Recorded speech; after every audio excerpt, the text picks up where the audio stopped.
Michael, I just want to quickly ask you, the fact that the EU has so far failed to come to a conclusion on sanctions, does this mean that the EU's credibility is eroded? They're in danger of losing all credibility now? I think, Angeline, it's very easy to look at the EU response and essentially say that the EU foreign ministers are a paper tiger. But I think it's very, very difficult when you've got 28 different countries trying to get their tuppenny's worth into a strategic policy response. But absolutely, you're right. I think markets are looking at what the EU can achieve, and what they have achieved is essentially brought forward what they agreed prior to the downing of MH17 on Thursday. What they haven't agreed upon is what we call Tier 3 sanctions, and that would be really much more aggressive targeted sanctions across a whole range of different sectors of the Russian economy.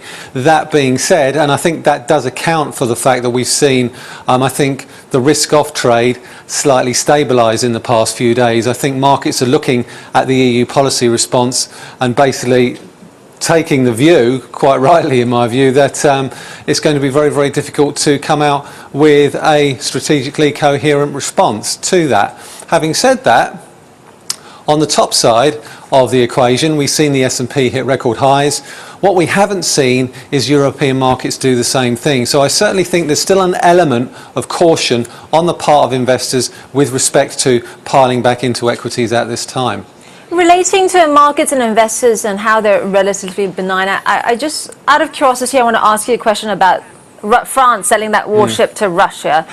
Do you think that it would be a different story if France had lost more than half the passengers, so more than half the passengers being its citizens on MH17?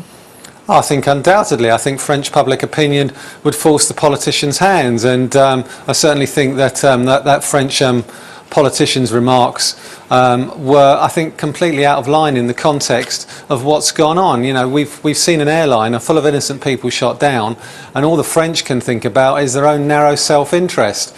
Now, I think you can probably read that across a lot of EU policymakers, and I certainly think that's what's also tempering Germany's response. But, you know, I think something like this basically has to overcome economic hurdles, and you really do have to draw a line in the sand, because essentially I think unless you come up with a coordinated policy response, you're not going to concentrate the minds in Moscow, and that, I think, above all else, is what really needs to happen.